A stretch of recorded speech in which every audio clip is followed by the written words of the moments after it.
In this video, we're going to be discussing when you should change an oil cooler and also how to replace an oil cooler on a 3400 series or C15 diesel engine.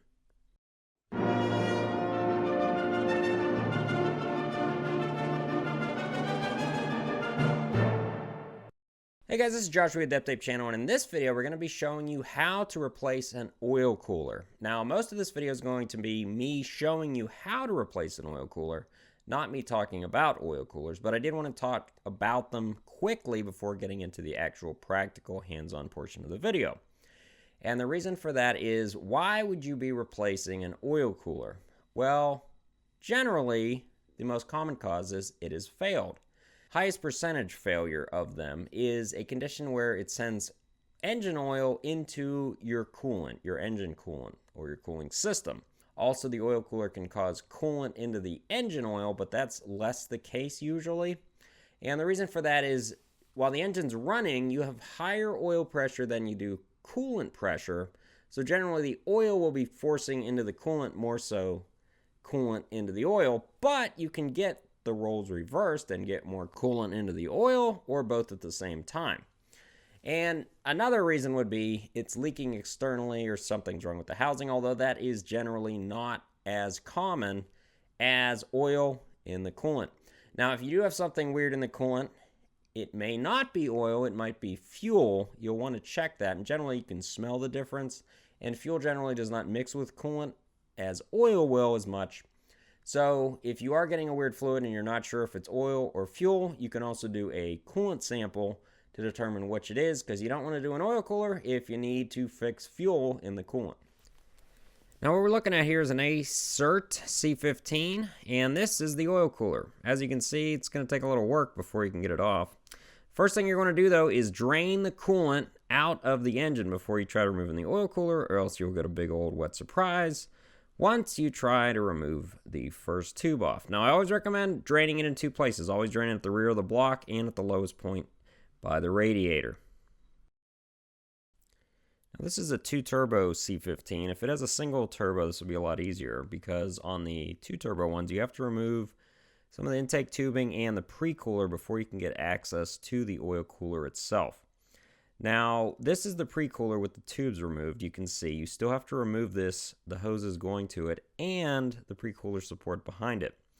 Now, anytime you're taking tubes off, you either want to cover them with bags, rags, or caps to keep any dirt, debris out of the intake tubing. Now, the hardest part of taking the pre-cooler off is this bellows hose here going to the upper turbo. It can be very difficult. Also, there are two hoses going to the pre-cooler. The forward one, and there's actually one behind this you cannot see. You need to remove that as well, or else you will get stuck when you go to pull the pre-cooler off. Now, once the pre-cooler's off, you can remove this forward tube going into the front of the oil cooler. Now, this tube bolts with 2 bolts to the water pump, and they're very easy to get to. The bolts are. They're 2 9/16 headed bolts. And once they're off, you can actually just pry this tube off, and it's only held in place with a single O-ring into the oil cooler. This is what the tube looks like when it has been removed. Now, there is a gasket that goes between the tube and the water pump, but it's just a single O-ring between that and the oil cooler. Once the tube is removed, this is what you'll see. You'll see your oil cooler and the copper coils. Now, there are 4 bolts that hold the oil cooler to the oil filter housing, and we're looking from below the engine up. You can see the oil filter on the bottom here.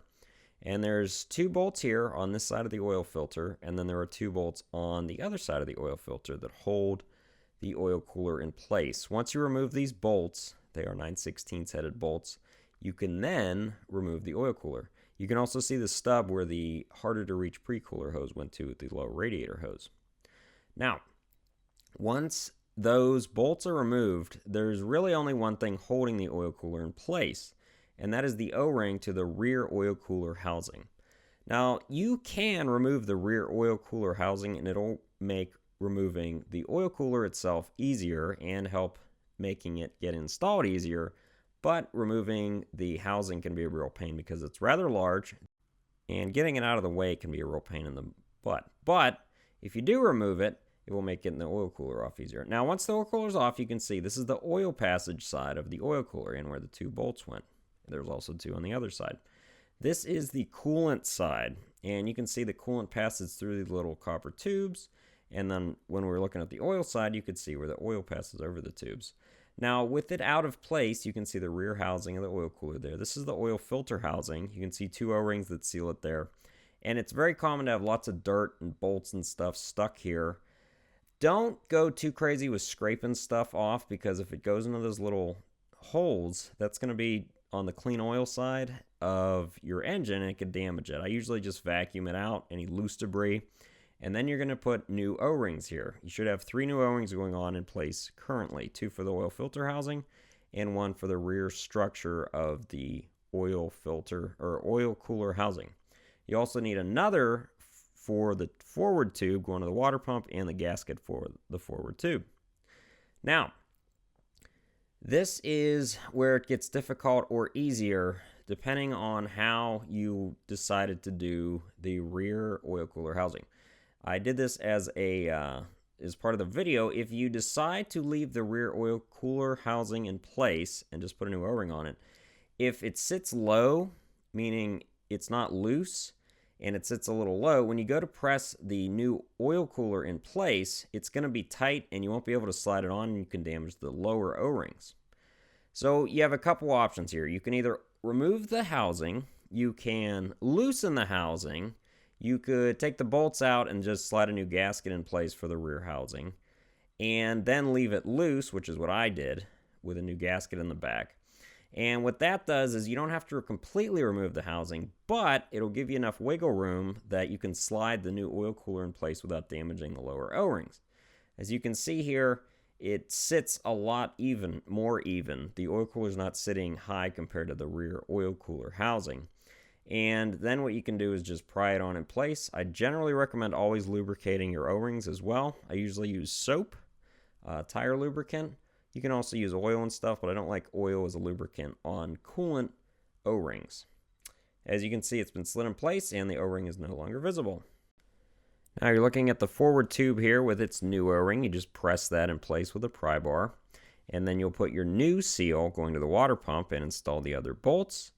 And once that's all in place, you now have the new oil cooler installed. Now all you have to do is install the pre-cooler, generally with new hoses, and then install your tubing, and you are ready to go. The next step you're going to want to do is add water and some sort of flush. And what type of flush you use depends on you, and you're going to want to do this several times, then drain it out at the radiator and always at the rear of the engine also. Now, when it comes time to discuss what flush to use, a lot of people recommend Cascade, the powder. I've used it. I don't like it. In my opinion, there is one flush. Dawn.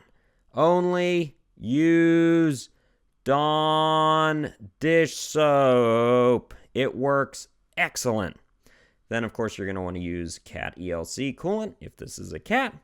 And I recommend vacuum filling it if you can with an airlift. That is what I use, all right? How about a little destruction of the week?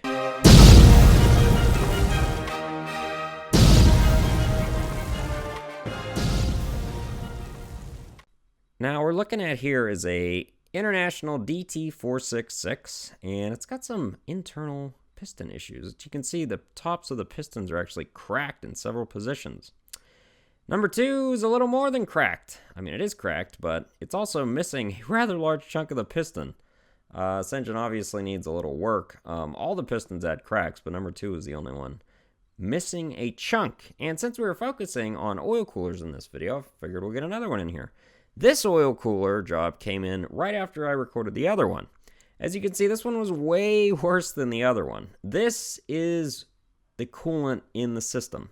This was through the entire system, the heater core, the radiator, even around the liners in the engine block. This is a liner we're looking at right here, and this is the coolant going around it. Pretty nasty. Hope you guys enjoyed the video.